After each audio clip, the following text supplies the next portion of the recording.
DPRD Banjarmasin bersama pemerintah Kota Banjarmasin merevisi Perda Nomor 9 Tahun 2013 Perlindungan dan Pemenuhan Hak-Hak Penyandang Disabilitas untuk penyesuaian undang-undang di atasnya, yaitu Nomor 8 Tahun 2018.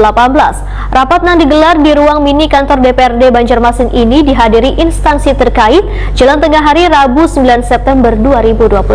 Pemirsa, berikut kabar lengkapnya.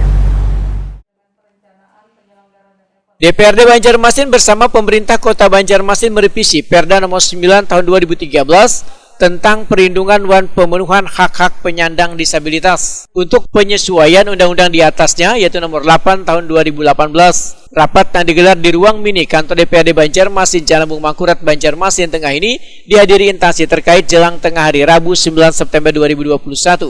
Apakah memang yang terdahulu itu memang masih ada yang bisa Ketua Komisi 4 DPRD Banjarmasin Norlati Pawetakuni Primatipi mendahkan direvisinya kembali Perda Nomor 9 Tahun 2013 adalah untuk menyesuaikan Undang-Undang Nomor 8 Tahun 2018 agar pemenuhan hak-hak disabilitas bisa diakomodir dan memudahkan mereka untuk mendapatkan akses informasi baik masalah pendidikan, kesehatan hingga peluang kerja. Politisi Partai Golkar ini menegaskan Raperda ini baru pertama kali dibahas.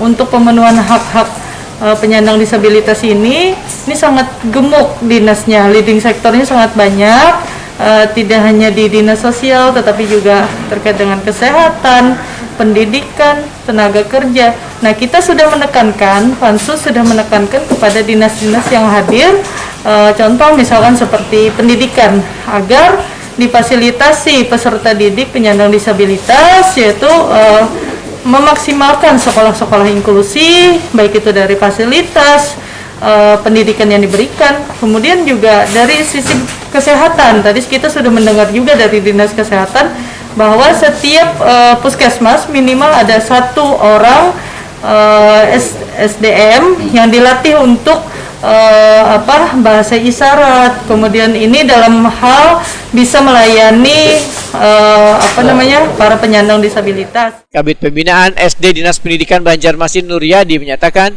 Dinas Pendidikan Banjarmasin akan mengakomodir untuk ketersediaan sarana untuk penyandang disabilitas mulai dari PAUD, SD hingga SMP dan SMA. Namun kesiapan sarana ini, ujar Nuryadi, kadang menyentuh untuk seberatan sekolah tapi dilakukan secara bertahap. Memang untuk Dinas Pendidikan sudah terakomodir sekolah-sekolah yang disiapkan untuk melayanan disabilitas tadi. Di antaranya untuk PAUD itu ada 9, untuk SD ada 16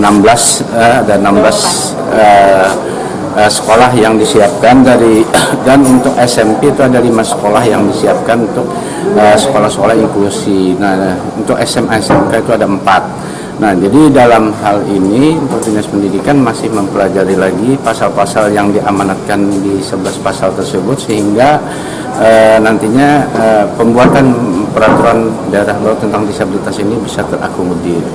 Nah, yang kedua untuk Dinas Pendidikan kan kita sudah membangun ruang-ruang inklusi, yaitu baik itu lewat dana DAK, dana APBD daerah.